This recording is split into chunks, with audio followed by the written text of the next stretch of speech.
The year is 2015. You just got home from a long day at school, finishing up all of your assignments for the day. You sit down at your desk and open up YouTube just as any normal day. And you see something that catches your eye. Star Wars Battlefront, reveal trailer. Just sitting there in your recommended tab, already ticking up views by the thousands. So obviously, you want to click on it. So you click on it. And, well,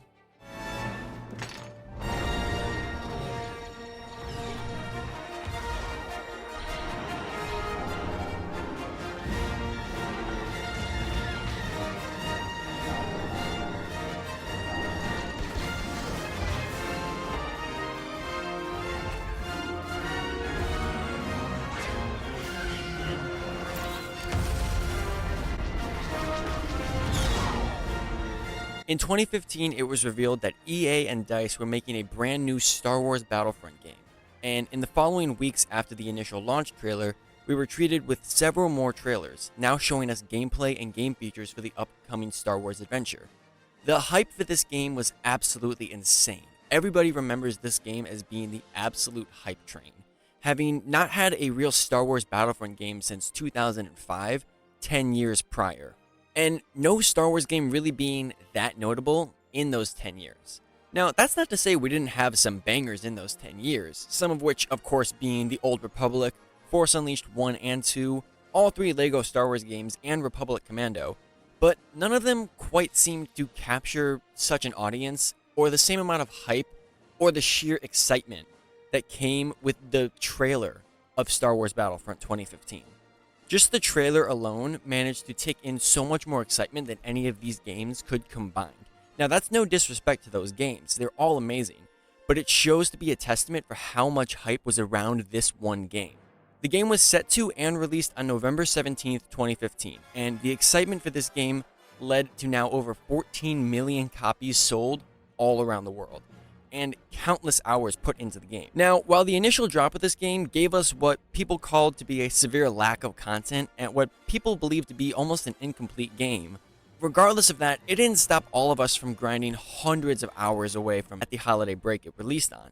Since the release of the game, we've been given 4 new DLC packs with new heroes, more weapons, planets, game modes, and more content overall, to the point where nowadays looking back, it seems to be a very full-packed and complete game. In terms of graphics and gameplay, this game was ahead of every other Star Wars game and really ahead of almost every other game at that time. And it set the bar very high for every single area regarding that. And it wouldn't really be passed until its successor, Battlefront 2, a few years later by the same company. Star Wars Battlefront serves to be a very exciting and nostalgic-based game, set to put you within the Star Wars universe and give you a Star Wars experience like no other. Today, we're going to be taking a semi-deep dive into the game, see how it launched, look over the DLC packs, and overall just see how it looks now in 2022, 7 years after its initial conception and launch. Hey, what's up? My name's Miles, and you may know me from TikTok or Instagram as Anakin Monkey. And if you found my YouTube, then welcome. I hope you enjoy, leave a like, and maybe subscribe if you want to. Most of you know me for cosplay or for my funny videos on TikTok, but here on YouTube, I like to kind of switch up my content every now and then and use it to do more opportunities to make bigger and more passion projects. And since today is November 17th, the release of one of my all-time favorite games, I figured I would try to do a retrospective of it. That might be fun. So if this is your thing, then welcome. Sit back, relax, grab a snack, and watch as we dive into Star Wars Battlefront 2015. Just to be clear, this is a retrospective, not a review or a critique. Whereas a review of this game would be more analytical and critical of its faults while commending its success, this is a retrospective, which is taking a dive back into 2015 and seeing how the game holds up today. Looking back at the time we've spent on this game and looking at it more in an objective way at what the game offers, rather than being critical about those things. I also feel like I should get this out of the way now. I'm going to be honest, I am very biased towards the defense and love for this game. The amount of nostalgia and love I personally have for this game is probably like all of you who have so much nostalgia for this game. I loved this game. I clocked in almost 1,000 hours on this game just by myself, with a combined score of over 12 million and almost 30,000 kills. And in case you don't believe me, here's my stats from my Xbox screen. I'm not trying to brag, but that was back when I had so much time to just kill over winter break, and I played the fuck out of this game. So it's fair to say that I enjoyed this game quite a bit and played the absolute shit out of it. And I have always held a very defensive and very biased viewpoint towards this game. I'm going to be honest. I have defended this game in places where I shouldn't, and have said things about this game simply for just the defense and love I have for it. While everybody else complained about the lack of content, I was overly thrilled with what we got. I played the same game modes and the same maps and the same heroes every single day over and over thousands of times. I mastered every single weapon, card combo, and hero. This game was my shit. Everybody had their game, this was mine. This was the game that I could hop on at any point in time and go back and take the top spot on the leaderboard because of how much I loved it. And I have no shame in that. However, regardless of the game and how much I love it and how much I played it, this retrospective will be looking at the game in the most objective stance possible. So, I will not be overly supportive of the game until the very, very end where I give my personal review of the game. It's a retrospective, so I'm looking at it objectively, but I also won't be overly critical. I'm simply just going over the game objectively and looking back on it. So now that I got that out of the way, and I've shown you my incredibly sad stats of how much I played this game, let's get into it and see how Battlefront holds up 7 years later.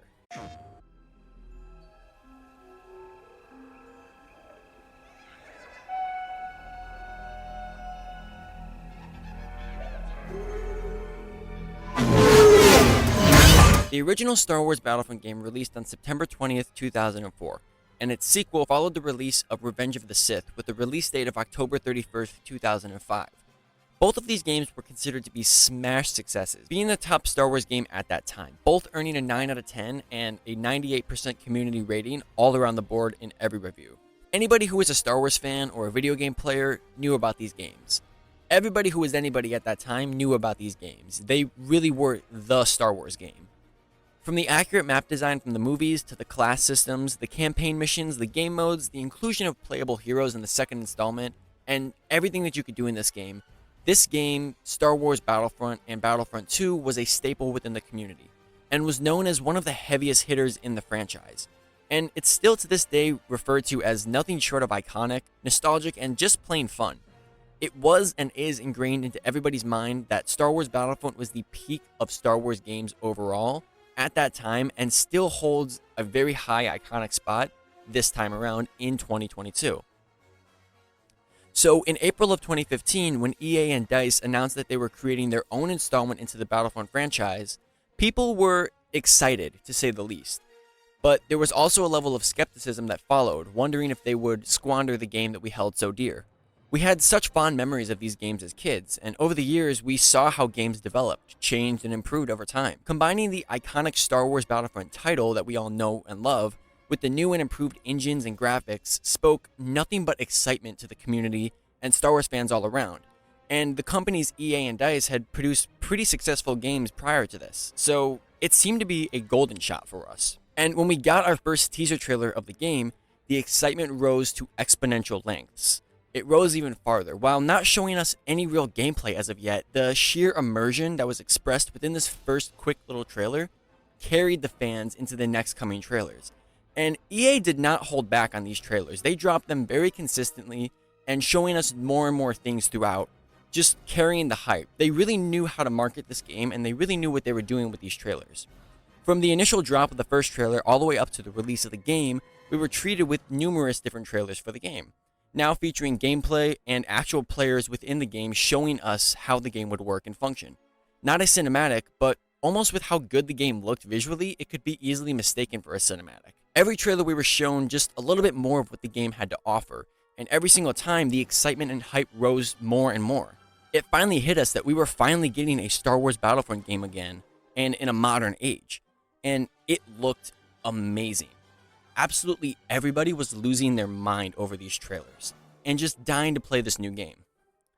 EA released the first beta test version of this game on October 8th, a little over a month before the game was released. The beta featured 3 elements: a single survival mission, a game of drop zone, which is a smaller scale game mode, and the highlight of the game, the large scale game of Walker Assault that you could play with other beta users. Getting our first taste of this game, showcasing just how gorgeous it was and how the game played and how it worked. When the beta was released and played, everybody said the same thing: the game looks gorgeous. And everybody said, again, the same thing: it's a lot of fun. and they were excited to see what the game had to offer. If this was the beta, what was going to be in the real game? It was fairly unanimous that the game was very well enjoyed and had very high potential for its release, and we as fans just could not wait any longer. Star Wars Battlefront officially released to all platforms on November 17th, 2015. And the sales for this game were crazy. Fast and out of control, almost ahead of its time. EA initially set a lifetime goal for this game of 10 million copies sold. That was the lifetime goal. However, after passing that landmark, they raised their lifetime goal again to 13 million units sold by at least March, which again was passed 2 months before in January. In January of 2016, now standing at over 14 million copies sold worldwide, the game ranked at number 14 in the best-selling games of that year. However, prior to that, in its release of 2015, it sat in that same chart at number 4 of the best-selling games of 2015. So, despite the criticism of this game that it was soon to receive and it had to go up against in its lifetime, it managed to still be a smash success of its initial release year and still stayed within the top 20 a year after its release. Regardless of opinion or judgment, there's no denying the fact that the launch of Battlefront was a success, and really gave new numbers to EA that they hadn't seen before for a game like this. It also did help that The Force Awakens released in December of 2015 as well, and being the first Star Wars film back in theaters since 2005, with a new Star Wars game and movie releasing a month away from each other at the same year, it's easy to see why both of them did so well. It truly was a time for Star Wars, commonly referred to as the rebirth of Star Wars with this new game and the new movie. The excitement was high and the anticipation was off the charts. The game launched with a variety of features, from game modes to customization to weapons and maps. And to the new player going in blind, which was all of us, it was a lot to take in, especially considering that this game was its own thing. It didn't follow the formula of really any other game, or any other Battlefront games for that matter. It didn't really follow what the other Battlefronts did. It was its own thing, and it didn't take any shame in that. So any player who was accustomed to the old Battlefronts had to learn the new mechanics and the new way the game was played. So it was very inviting for all players, new and old. When opening the game, we had to discover everything for ourselves, and hop into our first match rather blind, unless you played the beta. But even that didn't give you that much of an advantage. And the first match that everybody played, or almost everyone, was Walker Assault, as that was the game mode that was the key target for this game. It was branded and marketed as the big game. Walker Assault was marketed to be the big bang of this game, and it hands down is the best game mode on the release, and still probably manages to be the most popular game mode, despite all the other really cool ones. On release, the game gave us 9 multiplayer modes in total. That includes Walker Assault, Heroes vs. Villains, Hero Hunt, Blast, Drop Zone, Cargo, Droid Run, Fighter Squadron, and Supremacy. Walker Assault and Supremacy took place on the larger scale maps, and all of the other modes took place on the smaller maps within those same planets. On release, we were given 4 planets to play on. Those, of course, being Hoth, Tatooine, Sullust, which was cool because it was the first we've really seen of that planet, and, of course, the forest moon of Endor. Each of these planets had their own bundle of maps to play on, each one getting their own large-scale linear-style map for the larger game modes, and then a bundle of smaller maps for the smaller-scale game modes. Within the coming months, we were also given new planets to play on, the first of which being Jakku, to line up with the release of The Force Awakens a month later, and the other 2 being Twilight on Hoth and Survivors of Endor, all of which, of course, being larger-scale linear maps for the bigger game modes. Also, something that not a lot of people knew about, the game was also released with an app to go alongside it. The app was called Star Wars Battlefront Companion, which featured its own little kind of card minigame in the app that you could link to your account and use to earn credits on the side of playing the actual game. The app also allowed you to look at your stats and progression throughout the main game. It was a pretty cool thing to have, which again, I played the shit out of, earned as many credits as I could to unlock everything. Like we said before, the game followed its own path, not really following the layout or gameplay mechanics of any of the previous games before, but instead striving to be its own thing. And while the new system they implemented was not initially loved, I do definitely applaud them for trying and succeeding to make something new that actually worked and served to be pretty innovative. As its own thing, I think it's pretty cool, but since it was tied to a Star Wars Battlefront title, people were expecting something different. The most notable of the changes and new additions to the game was the removal of the class systems seen in the other 2 games, and replaced instead with a star card layout system. The way it worked is instead of being a designated class like Assault, Heavy, or Sniper, is you were assigned 3 card slots as your abilities, and you were just a normal infantry unit. Instead of picking a designated class that had specific abilities such as heavy, assault, or a sniper, you were your own individual infantry unit, and you could choose your abilities based on your cards. You were assigned 3 card slots as your ability, with the 4th slot being the wild card for pickups and drops. The 2 cards on the side, which were activated with the bumper buttons on the controller, were objects or weapons that you could use. You could equip them and use them throughout the match, some such as the pulse cannon, scout pistol, bowcaster, or of course the most popular, the jump pack.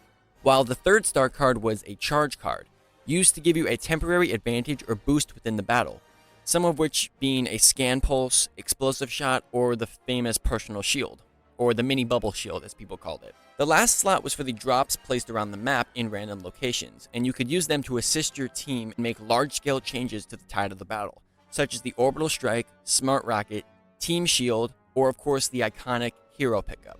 While very different from the class system that we were all used to, this offered up a very interesting and innovative way to play the game, as whatever card setup you ran would dramatically alter how you would personally play the game, and how you would have to play with your team. A charge card that may help you in one situation could and would dramatically hinder you within another. You needed to choose your cards carefully, and make sure that when you choose your hand, you played in that style. Since the hands were so interchangeable and could have drastic gameplay differences, you needed to choose what you were doing carefully and make sure you were playing with the cards you dealt. You were quite literally dealing your own hand for how you were going to play the game.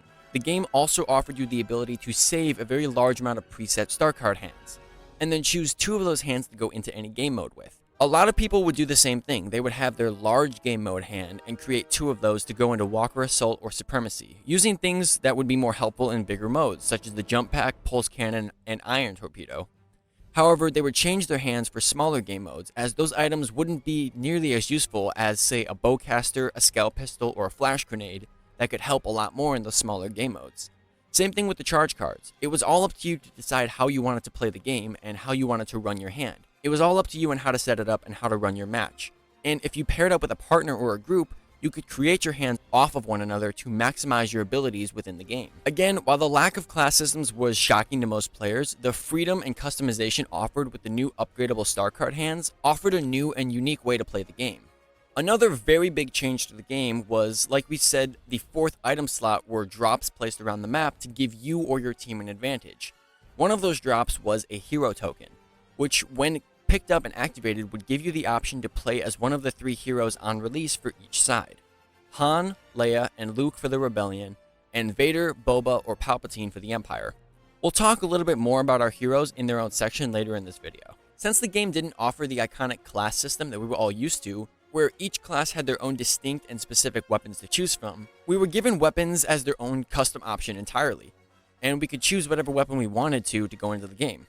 On launch, there were 11 base weapons: the E11, A280C, DH17, CA87, DL44, DLT19, EE3, RTC93, SE14C, T21, and the T21B. And along the game's lifespan throughout the DLCs and expansions, more weapons were added, those of which being the DL18, DT12, X8 Night Sniper, K16, DT29, A180, EE4, CJ9, TL50, DLT19X, and the Relby, bringing the end total of blasters to 22, double its initial amount on launch. This offered up another drastic variation for how you would play the game, each weapon being very good at its own thing, but suffering in other areas where it might not be as helpful, providing for a very balanced selection of weapons, and making you choose carefully which weapons you wanted to play with. Since each weapon had a situation that it would thrive in, it would also suffer in other situations. Using a TL50 might help you in one situation, but it might hinder you in another situation where, say, the DL18 would be better. Or using the DH17 could be useful in a corridor, but using the T21 wouldn't be. You had to choose your weapons carefully. The ability to change your weapons mid-game between lives offered you the option to switch your playstyle if you wanted to. If a certain weapon wasn't working, there was bound to be another one that would do the trick, and you could switch up your playstyle just like that, along with your card hand. And what people began to realize is you could pair your weapons with certain card setups that could create very powerful combinations. For instance, using the explosive shot with your DLT-19 would create absolute havoc and be essential within choke points or congested areas. Or using the cooling cell with your DLT-19X would give you a free-fire, rapid-fire sniper rifle, making you very deadly from across the map if you hit your shots. Learning how to pair your card hands with your weapon choice was a very crucial element for how you played the game, and again offered so much freedom and variety with how you wanted to play. It was all up to you with how you wanted to play and how you wanted to run your class. Based on your card setup and weapon choice, you could dramatically change how you played the game. Maybe you wanted to lay back and be a sniper, then set up your cards and choose a sniper. Or maybe you wanted to be quick and try to ambush the enemy from behind. You could set up your cards that way and run a pistol. Or maybe you just want an all-around safe build. Then you could probably find a card setup for that and run the assault rifles. No classes means that you get to choose 100% how you play, and it would be the most beneficial to you in any situation. You could switch up just like that and not be restricted to a certain class. While this was initially frowned upon, I think it was severely underrated in the terms of the amount of variety that was given to a single player and what would be the most beneficial to you in any situation. And those situations differed dramatically based on the game mode that you were playing. Props for that segue, Miles. Nice one. We briefly mentioned the game modes before offered in the base game. The 9 game modes, 2 of them being larger scale, 4 of them being smaller scale, and 2 of them being hero modes, and the last one being a starfighter based mode. The 4 smaller scale modes, along with the 2 hero modes, all take place on these smaller, more condensed versions of each planet. I believe each planet has 2 smaller maps on top of its large linear map. Blast is a very simple game mode. It's a simple 10v10 team deathmatch, and the first to 100 kills wins. Perfect for a new player who doesn't know how to play the game yet to kind of rack your skills up. Cargo is the 6v6 capture the flag equivalent of this game. Everybody knows capture the flag, and this is the Star Wars equivalent of that. Droid Run was the 6v6 domination equivalent of this game, holding the 3 flags like we're all used to, which instead of flags at a stationary point, were now moving gonk droids around the map. And Drop Zone was probably the most popular small mode on launch, where 2 teams would battle to take control over randomly falling drop pods on the map, and the drop pods would leave rewards for the team that captured it. This game mode was incredibly fast-paced and my personal favorite of the small modes. The hero modes were designed for people who didn't really get a chance to play as heroes within the larger modes or wanted a more hero-focused game to really give the heroes a try and see what they could do. We got 2 of these modes. Hero Hunt, which was a kind of interesting spin for a free-for-all match, where the entire team of rebels or stormtroopers would hunt down a hero on the opposite side. The game was team-based in the sense that you needed to work together to take down the hero, but also free-for-all in the sense that the person who dealt the most damage would become the next hero, and everyone wanted to be the hero. So while you were working with your team to take the hero down, you also wanted to be the first one to do it. But the go-to and most popular hero mode was Heroes vs. Villains, where 2 teams of heroes would battle against each other. 3 of the players on each team would be the select heroes, and the rest would be infantry units to defend them. If a hero died, they respawned as infantry. Kill all the heroes on one side and you win the round. First to 3 wins. Fighter Squadron was a all-starfighter based game mode, essentially a team deathmatch but with starfighters, with the addition of a transport ship to serve as an objective for either team. This was the mode to play for pilots, people who wanted to play as starfighters but didn't like using them within the large linear modes. Definitely an acquired taste, but acquired to those who really liked it. The 2 larger game modes focused all of the previous features and put them all into one game. It had heroes, infantry, starfighters, ground vehicles, and pickups, and took place on the larger linear maps. Supremacy was the first one. It was essentially a control the hardpoint situation where the teams battled for control over 5 major points on the map, but only 2 of them being active at any given time, forcing you to move around the map with whatever the hardpoint was. It was more of an open style game on a linear map. 20v20 with full access to heroes, vehicles, and power-ups. But the biggest mode, and the one that served to be the marketing point for this game, and probably the most played by everybody, was Walker Assault. We saw it in the trailers and we played it in the beta, and it was marketed to be the main selling point of this game. Walker Assault places 2 teams of 20 against each other on a huge linear map with moving objective points throughout the map. The Empire was responsible for defending their 2 AT-AT walkers, or AT-AT if you want to call them that, and holding the uplinks, preventing the rebels from activating them, while the rebellion had to take control of those uplinks to call in bombers. Calling in the bombers would allow them to do damage to the walkers temporarily. If the rebels destroyed the walkers before they reached the last checkpoint, they won. But if the Empire kept their walkers alive until the final checkpoint, they won. The fact that the walkers moved through the entire map, forcing you to move along with the walkers, served to be very fast-paced and always keep the game mode moving. All vehicles, power-ups, and heroes were available for this mode.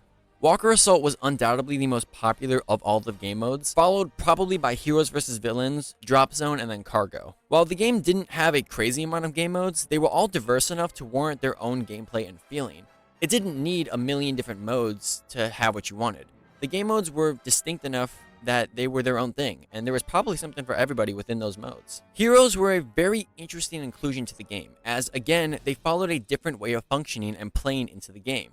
The first ever Battlefront featured no heroes and just infantry units, while the sequel to that game included heroes and served to be an instant hit. So it was expected that we would see heroes within this game, and the trailer showed us that we would be getting heroes. On launch, the game gave us 6 heroes in total, 3 on each side. Luke Skywalker, Han Solo, Leia Organa, Darth Vader, Boba Fett, and Emperor Palpatine. Each hero having 3 unique abilities and all having their own strengths and weaknesses. The playstyle of each was unique to fit most players. Again, following the weapon setup and card class system that you could use, each hero was good at their own things and hindered in other situations. So not only choosing your card setup and weapon was important, but choosing your hero based on where you were in the match and what checkpoint you were on was crucial. You couldn't just choose Luke if you wanted to because he might not be the best in a certain situation. But overall, every character was different. If you wanted an offensive tank character, you would choose Luke or Vader. If you wanted a defensive linebacker character, you would choose Leia or Boba. Or if you wanted the wild card, a quick ambush character who is hard to catch, you would choose Han or Palpatine. While the inclusion of heroes was exciting, with only 3 to choose from on each side, people quickly found their go-to heroes and didn't spend long experimenting with any hero that wasn't their go-to. And they found the ones that they liked to play the most for the larger game modes. While that may change within the smaller game modes such as Heroes vs. Villains and Hero Hunt. The heroes in this game were implemented in a very new way. In the previous installment, the option to become a hero was given to the objective best player in the match on either side. Whether it was your kill count, kill streak, or overall score, you would get an option to toggle and play as a hero within the game. And in the most recent installment, Battlefront 2, it runs on a point system. Earn enough points and you could become a hero. However, in Battlefront 2015, it was a little different. Like we said earlier, as an infantry unit, you would get 3 card slots, and the 4th was designated for a pickup. One of the pickups that you could find would be a hero token, which would randomly spawn at any point in the match for anyone to grab. And the first player that got it would get to play as a hero of their choice. This was a controversial topic to say the least, as it was very divided among fans on if this new system was good or not, or even liked. On the one hand, it made things very unpredictable and fair to all players. This way, everybody had a chance to play as a hero, whether you were at the top spot on the scoreboard or the bottom. Your chances were the same as opposed to players on the bottom never really getting a chance to play as the hero. But on the other hand, it also served to give no reward to the players who were doing better and did have a higher score. If just anybody could grab the token, why would you work to play the objective? But it kept things from being very broken initially. While the game launched with 6 heroes in total, after all of the DLC packs, we ended up with a total of 14 heroes, now having 7 on each side, with the inclusion of Lando, Nine Nub, Chewbacca, Jyn Erso, Dengar, Greedo, Bossk, and Director Krennic. 2 heroes were added to the game for each DLC release. Over the time of the game, the heroes faced a number of changes, the first notably being that the time limit originally implemented was gone. Initially, heroes were given a set time limit that was reflected in their health bar, only allowing you to play as a hero for a certain amount of time. The reason for this was simple. It allowed more people a chance to play as a hero. With a token only spawning after a hero died and only one hero being allowed on either side, if a hero was hiding in the back of the map all game, one person could monopolize the hero spot all game and ruin it for everybody. So the time limit enforced people to get the most out of their hero and push forward with the objective. But that was removed to allow players more freedom with all the heroes. The balance to that was over time, heroes were given hero traits that could progressively improve the more you played and the better you played. Again, now pushing the player to use their hero rather than hide. Instead of taking health away, they gave you benefits for actually playing. For instance, Luke's trait was that he had enhanced speed. The more you played and got kills, the faster Luke would run. Han had higher damage and range, Vader had a crazy shield trait, and Boba had a scan pulse and refueling his jetpack. All of the heroes were given new traits to encourage you to actually use them instead of hiding. However, while this was a great change, it did offer up some balancing issues down the line with some characters, and was objectively a good change overall. About a month before the release of the game, on October 12th of 2015, EA and DICE announced that the game would also have an attached season pass to it.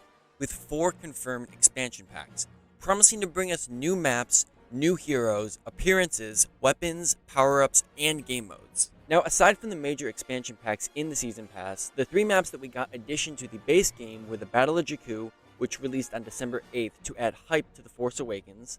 We also got Twilight on Hoth, which released in February of 2016, and the last free DLC map being Survivors of Endor, which released on March of 2016. These smaller expansions serve to give us more base maps to play on aside from the larger expansion packs in the Season Pass. The 4 confirmed expansion packs for the Season Pass were the Outer Rim, Bespin, the Death Star, and capping off with the Rogue One DLC.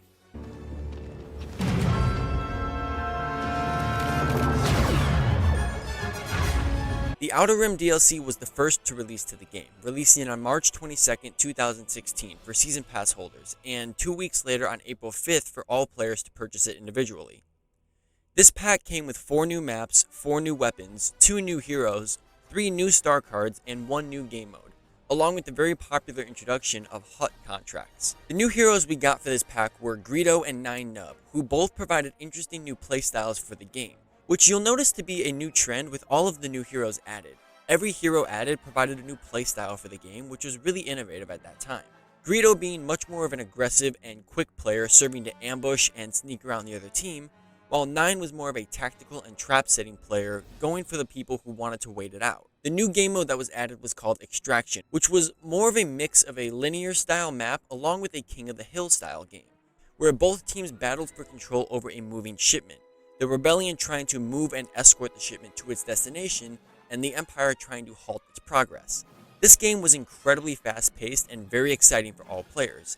It served to be one of the more popular smaller game modes at that time. The game mode was the first to allow more than 1 hero on either side, allowing 2 for either side as a total of 4 heroes on the field at one time. As said before, this expansion offered up some new weapons to the player, new star cards, and new things to upgrade and equip, along with the new heroes and the new maps. And along with all of that was the new addition of HUT contracts, which gave the player bounties and challenges to do in order to earn new items throughout new seasons. This update also implemented something that was very requested of the players and was desperately missing from the base game: rolling, giving players the option to battle roll in either the left or right direction. Now, while it may seem very minute and weird for players to go hype over rolling, it really is something that was missing from the game and something that we all expected to be in it. So the fact that it was in the trailer and now in the game was incredibly exciting.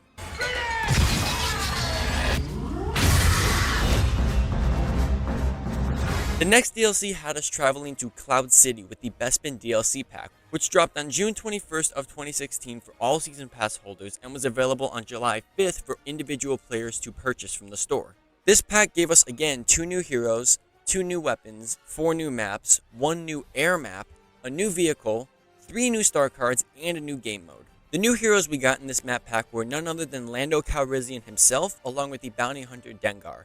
Again, providing for 2 very unique playstyles. Dengar being a very fast-paced tank character who could take the front lines and clear out a checkpoint if he needed to, and Lando being a very skill-based tactician character. The new game mode in this DLC was built for the larger scale maps as opposed to the Outer Rim, which was built for smaller scale maps. The game mode was called Sabotage, which was a 36-player mode where the Rebel team would work through the map in phases to destroy gas generators, and the Empire, of course, needed to defend them. If successful, the Rebels needed to gather to their transport at the end of the match, while the Empire needed to prevent them from getting there, turning it from more of a linear-based game mode into a King of the Hill style match. The team that holds the extraction point at the end wins. This game mode introduced the idea of having even more heroes on field at the battlefront, being larger scale, now offering 4 heroes on either side for a total of 8 deployable heroes by the end of the game, which of course was insane. This expansion also gave us a new fighter squadron map and the ability to pilot the Cloud Car on either that game mode or the larger map in a normal vehicle unit. Droid secured. I have you now.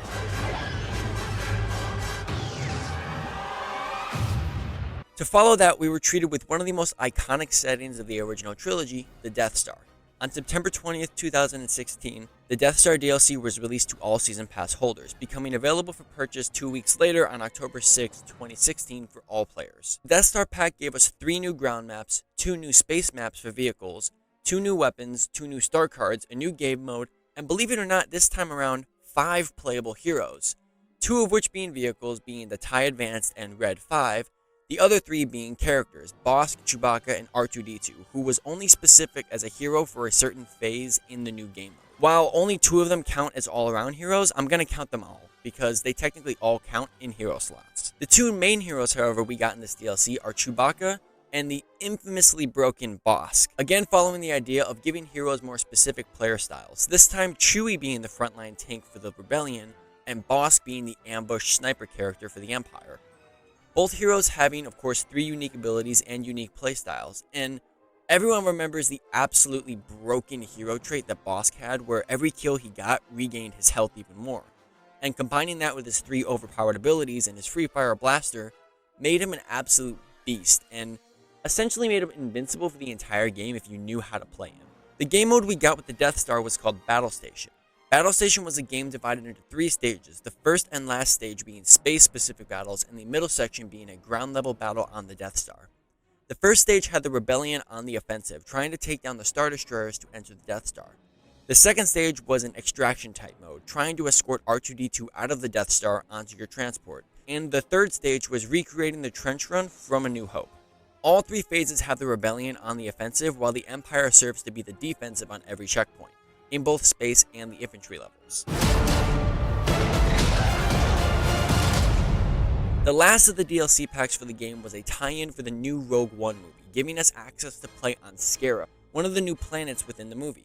The Rogue One DLC released for Season Pass holders on December 6th of 2016 and was available for everyone to purchase on December 20th. This tied directly in with the Rogue One release, which was released to theaters on December 16th, 2016, following the same type of marketing idea as the Jakku DLC for The Force Awakens when the game dropped, kind of trying to market off of the movie. This DLC pack gave us 4 new maps, 2 new vehicles, 2 new weapons, a new star card, and 2 new heroes, along with another game mode specific to go along with this DLC. The 2 new heroes we got with this DLC were Jyn Erso and Director Krennic, both new characters to the Star Wars universe at this time, introduced in Rogue One. Along with being innovative and specific in their player styles, they also served to bring new aspects to the game to cap off the last DLC. Jyn carried the new A180 blaster, which had an option for configuration, being able to switch the blaster between a pistol and a rifle with simply just a push of a button, offering you 2 completely new playstyles with her blaster and character. And Krennic carried the first ammunition-based weapon in the game. While every other weapon had a charge style of cooling, this blaster you had to reload when you were out of ammo. Again, opting for a more strategic playstyle if you chose to use it, but amazing if you knew how to master it. Both of these weapons were available to use as infantry units as well, offering these playstyles to more than just the heroes. The new game mode with this pack was called Infiltration, another 3-phase game mode, this time only having 1 in space and the other 2 on the ground level. The first phase had the rebels escorting their transport through the shield gate and the Empire trying to stop them. The second phase had the rebels placing charges on the selected objectives and the Empire trying to disarm them. And the third has the Rebellion on Scarab trying to escort the data tapes back to their transport, serving to be more of a larger version of the original cargo capture the flag game from the original game. Now, in terms of this retrospective, I didn't go too far into the DLCs as I was just kind of rapid firing them off and showing what they were.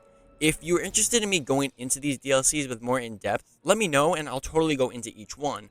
But for this retrospective, I was mainly looking at the launch of this game, but I still wanted to include these DLCs to show where the game stands now. But of course, if you are interested in that, definitely let me know and I got you, because you know I love making these videos. Aside from the DLC packs within the Season Pass offering up numerous changes to the game also received its own individual changes over time throughout base updates that were not in the base game. The first of which, of course, being all of the DLC content that we just went over. But some others being the smaller aspects like the hero trait, which were initially given only to new heroes but eventually added to all of the base heroes as well. We were also given new modes to play, such as Turning Point on the large-scale maps, and then the select DLC modes for all of those packs, as well as just smaller changes over time, such as upgraded hero stats or balanced hero stats, weapons balancing, unit replacement for the honor guards, more customization, and so on and so forth. All just little things to upgrade the game over time. Looking at the game now and seeing how far it's come and how much content is in the game as of now, we can look to it and see a full and complete game that would warrant hours upon hours of fun upon the hours we've already put into it. and plenty of challenges to hone your skills. The co-op missions, the 1v1 matches, multiplayer, and everything overall faced nothing but improvements over the entire game's lifespan. Nothing added to this game was a mistake or was bad in any way. It all served to make the game better. However, that's not to take away from the major criticism of this game when it dropped. Like I said, I need to be unbiased about this. What was said very quickly by a lot of people and stood to be a major flaw in the game's release was the sheer lack of content available.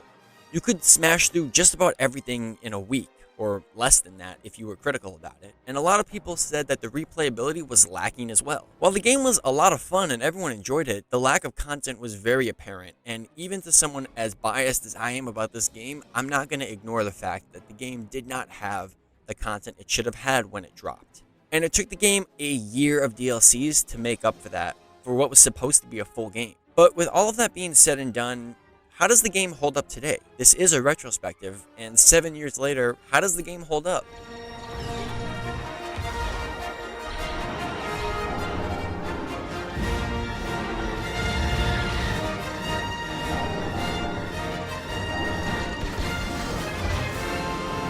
If I had to describe Star Wars Battlefront 2015 in one word, it would be fun. If there's one thing this game is good at, it was investing the Star Wars fan into the universe and immersing them and making it a fun experience. This game has its flaws for sure, but every game does. There's no perfect game out there. And there are many other games that are complete or have loads more content to play but just aren't fun, or not fun for everybody, or they're broken, or they just didn't capture the same feeling that this game did. Maybe our love for Star Wars kind of blinded us to that, or kind of helped with the love for the game. But again, that's beyond the point. It doesn't take away from the fact the game was fun. The game overall stands pretty strong, but still has its flaws. It's not good, but it's not bad. It's not perfect, but it's sure as hell enjoyable and a shit ton of fun, and it always has been. There's no denying that from any person who's ever played it, that it's been a fun game and an enjoyable experience, and an immersive experience at that. It probably serves to be the most immersive Star Wars experience we've had to date, or was one of the first ones. Even in the launch where it did lack that content, it made up for it within the sheer atmosphere and the enjoyability. Like I said, I have almost 1,000 hours clocked in on this game, and while that may seem like only I was the one to play it, that was never really the case, as I never struggled to get into a lobby. And for all of those 890 hours, God, that's a lot. I was always playing with or against other people, whether it was my friends or strangers. So even if people collectively didn't like this game or complained over it, we can very clearly see that people are still playing it, and still were playing it, and a lot at that. Maybe not as much as I was, because my time card is ridiculous, but we all still played it regardless of the critics. Where it lacked in being a perfect game for everyone, and the content was underwhelming at first, it made up for with its spectacle, immersion, and enjoyment. And that says a lot about a game. At the end of the day, we're all here to enjoy the game and have fun. That's what video games are for, and this game delivered. And the sheer ability to take a game that was said to lack content and have no replayability, and manage to bring the audience back or keep the audience there for an entire year's worth of DLC is impressive, to say the least. People had their criticisms, sure, but they were always around to enjoy and see what the next DLC had to offer, regardless of the content within that DLC. The expansion packs ranged in their enjoyability and content levels, sure, but there was no denying the fact that they were fun for everybody and the fun that they brought. But I think objectively, I'll have to say that the base game is still so much fun. I feel like I would have clocked in a similar amount of time had there been no DLCs, because most of my time was spent on the base game, simply for how much fun this game was to me and how much immersion it gave me. There's no denying the fact that this game holds a lot of nostalgic feelings for everyone. When I was going over the trailers for this game making this exact video, I read through hundreds of these comments. I just went through one or two, but caught myself reading through hundreds of them by the end, all of them saying how they missed the feeling of this game, or how much fun they had, or how they wish they could just go back to the launch of this game and experience it with their friends again. So, again, despite the criticisms, I feel like the overall love and respect for this game is so much stronger. And the Battlefront community and Star Wars community as a whole holds it at such a special place within their hearts. It's a fun game, it's an immersive game, and it's a Star Wars game. And it's something that gives us a feeling we can never really take away. and I feel like that's something that really stands to be on its own. Overall, how does this game rank today? Well, I've never played a lot of video games. I've played a few, but not a lot to give a fair ranking to everything. So, of course, this ranking is going to be biased. While I did go over everything objectively, this game is going to be ranked a little higher for me. My final ranking of this game, after 7 years and playing a few other games over my time, I would have to say that I would personally give this game, Star Wars Battlefront 2015, an overall 8.4 out of 10. But, like I said, I'm biased and I just cannot find it within myself to hate this game in any capacity. Like, I genuinely love this game, and if I had the time, I would go on it and play it right now. Anyway, thank you so much for sitting around and watching this video. If you are a Battlefront fan just like I am, I hope that you enjoyed this video, and I hope that I was able to kind of re-spark some of that nostalgic feeling or some of that excitement that you had for this game when it first dropped. If not, sorry. I don't know what to tell you. I genuinely do love this game, and I love everything about it. I can't really express the feeling I had when this game came out, but I'm pretty sure everyone can share that feeling. And just let me know what your favorite part about this game was, whether it was part of the content or just the feeling you had around that time. Definitely let me know, because I'm excited to hear it. And again, if you want more retrospectives or reviews of like games like this, whether you want me to go over the DLC packs or maybe even Battlefront 2, definitely let me know, because I'm totally down for that. But anyway, thank you once again for watching this video. Make sure to subscribe, and peace!